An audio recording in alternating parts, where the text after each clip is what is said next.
What's up, ladies and gentlemen, and welcome to this POV review by Autobahn. My name is Max, and today is a big day because we are crossing another one off the bucket list. This is a 2006 Ford GT, and it might be the best looking car ever made.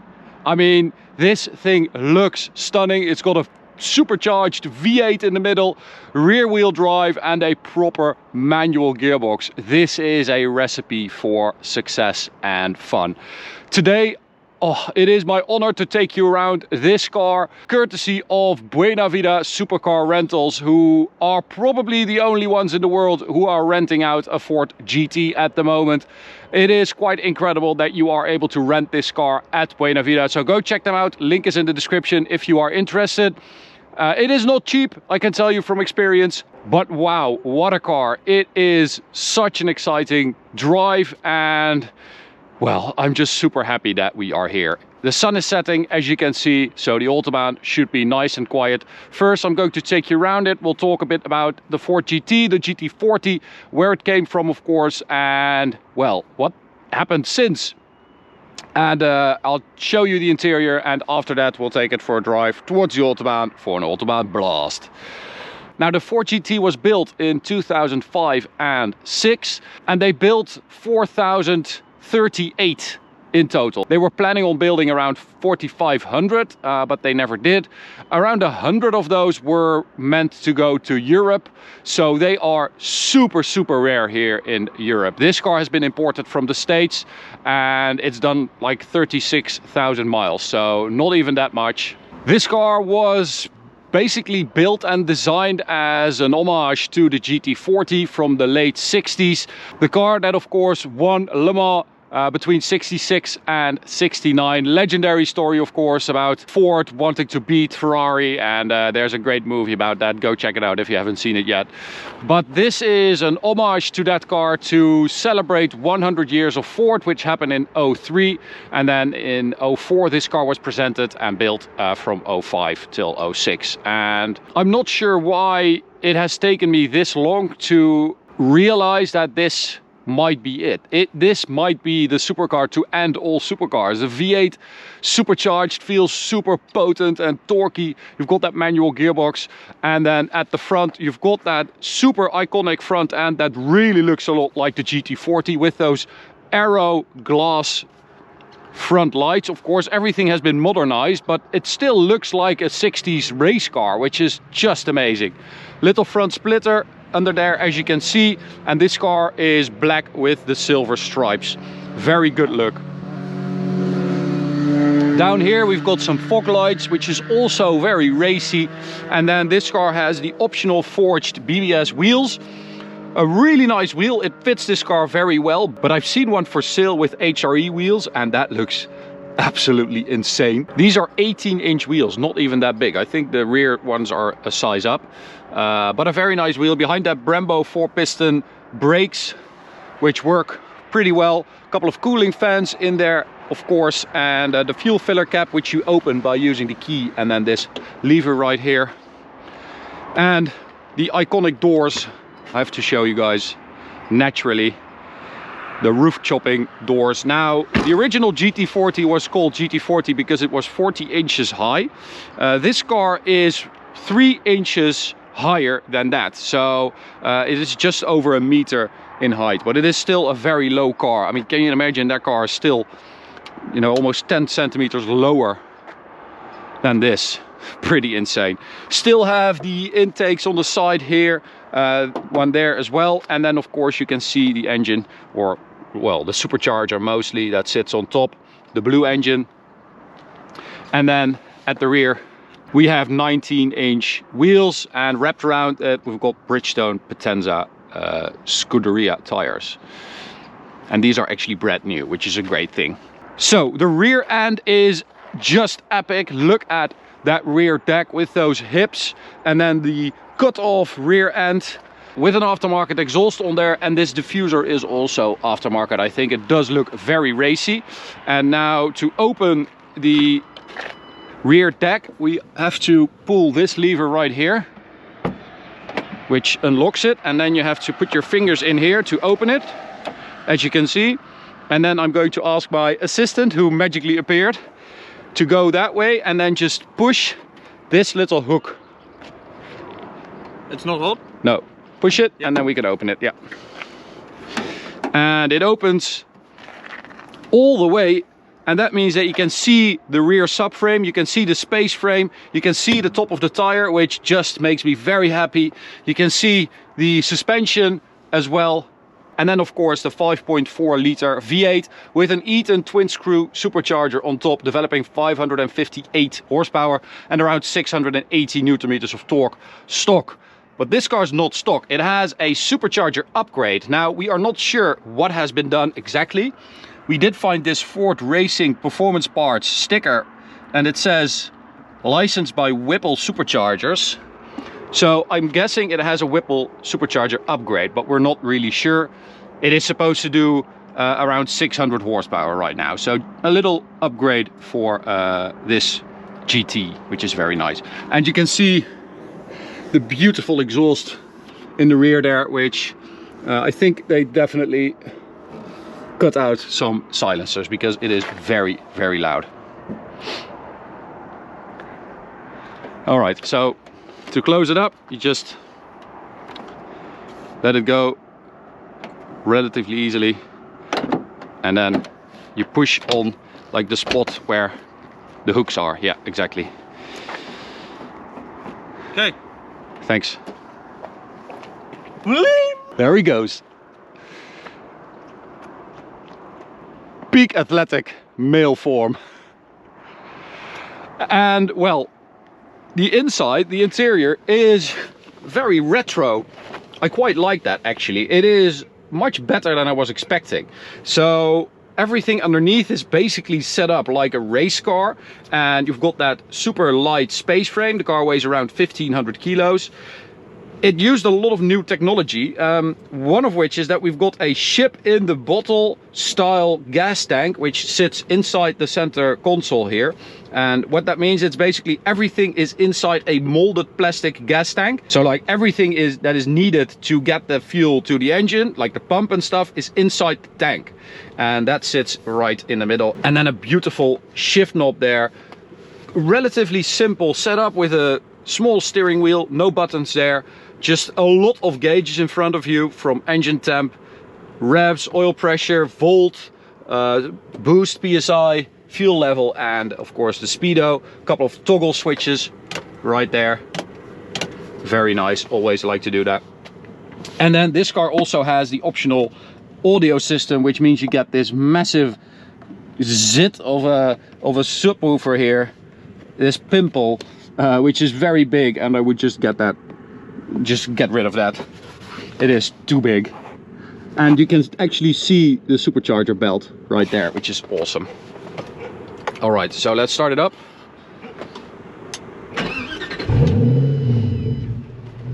Now the doggy over there is already barking, so I'm not going to upset him anymore.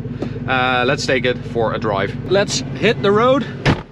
Keep your head down while the guillotine door closes. Get that down a little bit. All right, so manual gearbox, as I said, this gorgeous 6-speed. And we are going to turn on the lights. We already have the lights. All right, clutch pedal is quite weird. It activates all the way at the top of the pedal. I wanted to show you guys and then I just bogged it. It grabs very high, so that is quite weird, but I think they did that to make it, you know, a bit easier to drive. I'm going to do the tunnel. What am I saying?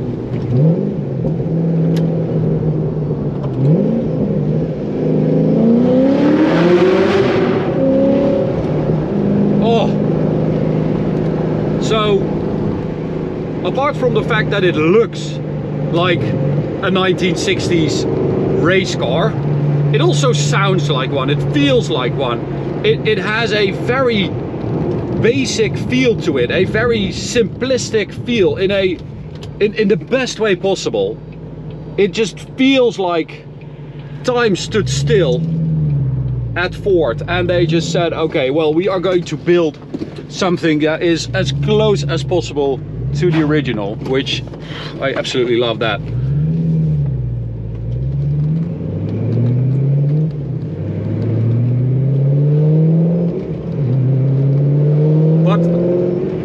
also much more drivable than I was expecting it to be. It feels easy. The suspension is compliant, it's soft. It feels like it does not want to kill you, basically, which I was kind of expecting it to feel that way.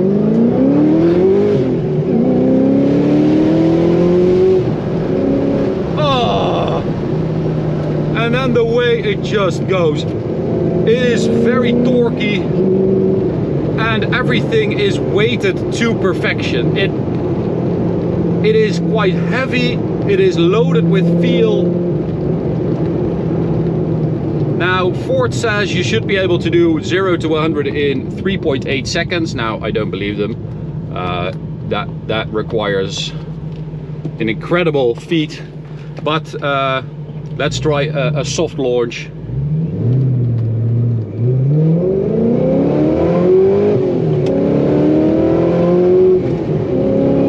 So that is quite quick.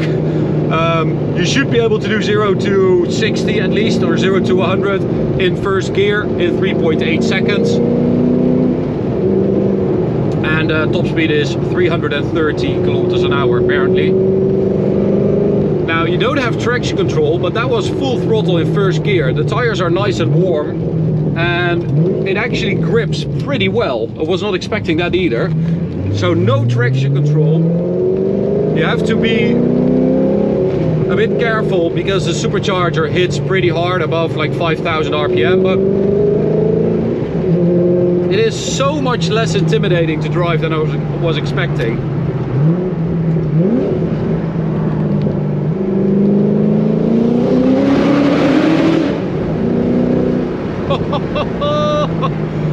Oh my god, I want one so bad. I have this inner yearning for this car. It happened when we found out that Buena Vida was going to get one of these, and we said, okay, we have to drive it no matter what.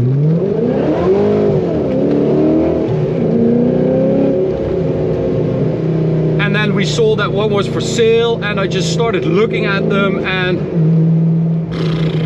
man, I just realized that I honestly feel like it is one of the most beautiful cars ever made.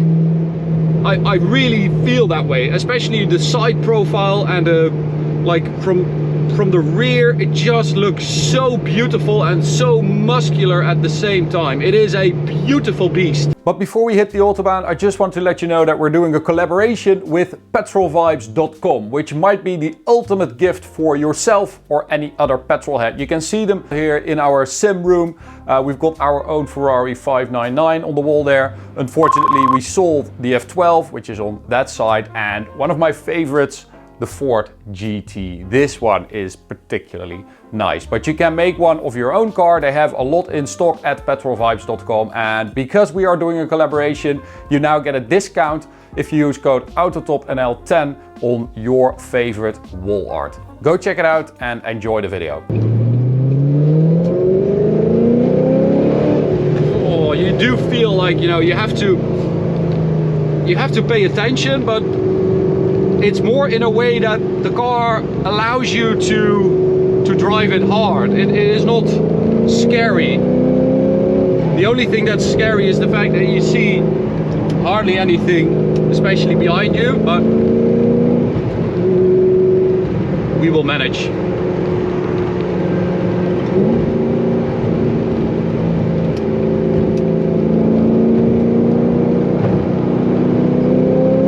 So third gear, oh, that picks up very well.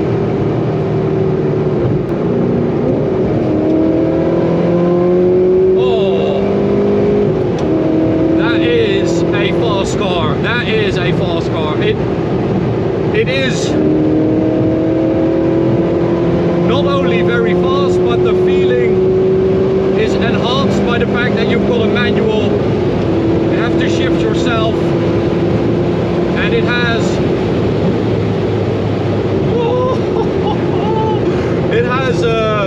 very long legs, so You take big steps in every gear, is what I'm trying to explain very badly. So second gear.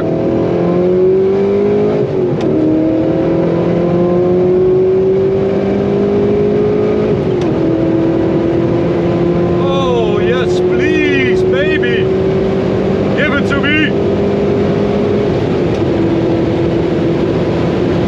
Please turn on your lights, sir.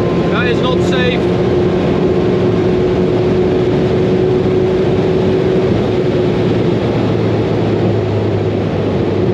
Woo, that is quick. What was that? 280, something like that?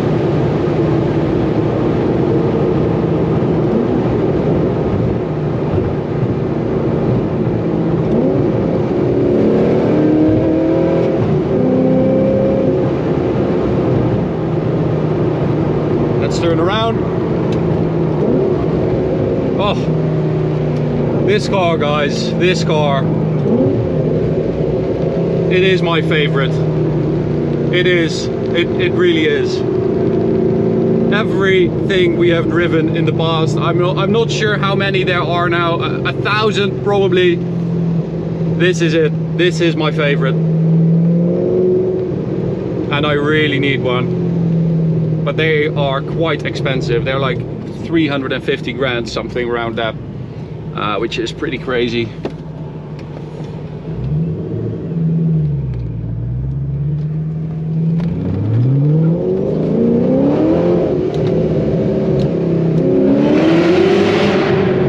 Oh, that sound is just so dirty.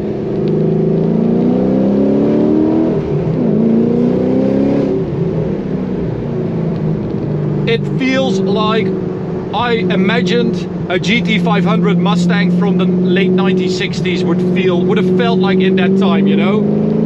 It really does. It feels brutal. It feels like it wants to be driven hard.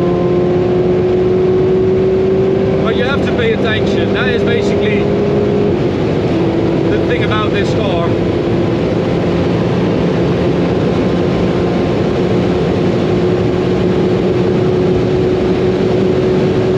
And I mean, the suspension setup, the steering, everything feels so good.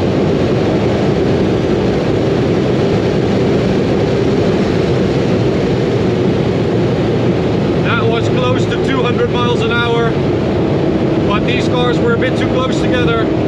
And I am not entirely sure if I trust these brakes, because the pedal did start to feel a bit mushy on the other side there. So I think if they get warm, braking performance goes down rather quickly. But that was 200 miles an hour, I think, on the speedo. I'm not sure if Little Max 25 years ago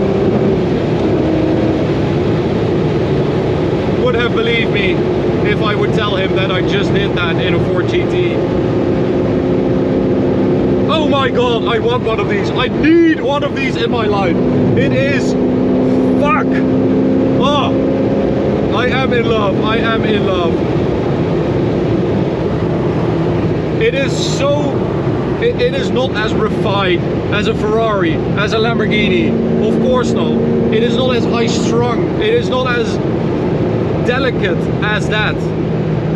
It is a fucking sledgehammer. And it hits very hard, this sledgehammer. It really does. It hits hard on the road. It hits me in the feels. Oh.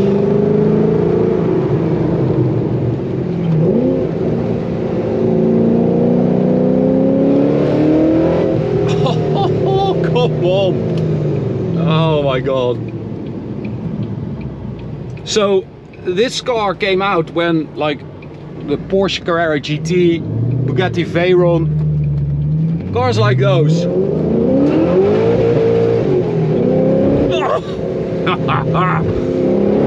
So it was like the beginning of the hypercar era, basically, and I think this car kind of got looked over a little bit.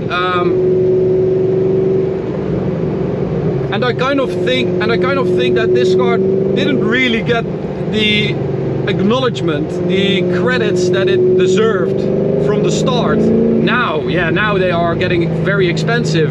When they just came out, you had to pay like $100,000 premium if you wanted one. But then there was a long period of time when they were just, you know, no one really cared about them. Or at least that is how I feel. Maybe I am just wrong about that, but that is basically what it feels like to me. And you know, here we are 10 years later, 15 years later, and it is the car of my dreams. It really is. Let's do the tunnel.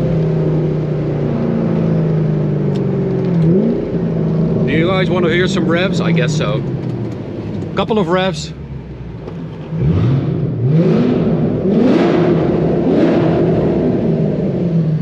Jeez Louise.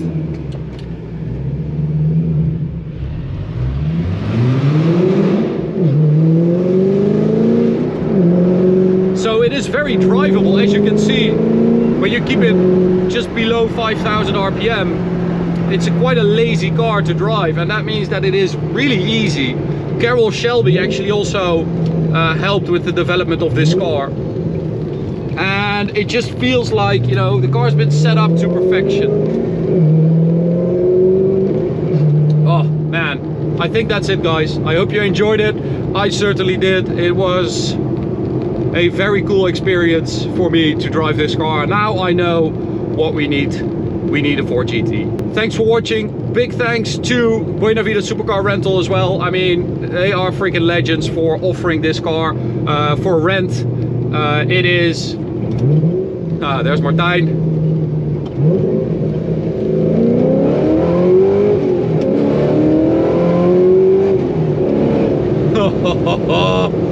I am in love. Big thanks to Buena Vida. You guys are legends. Go check them out. Link is in the description. You can subscribe by clicking the big button right there. If you're not a subscriber yet, please make sure you subscribe, because the more subscribers we get, the cooler the cars. Check out this video if you want to watch another one, or this playlist of reviews if you want to watch another review. Thanks for watching. See you at the next one. Bye.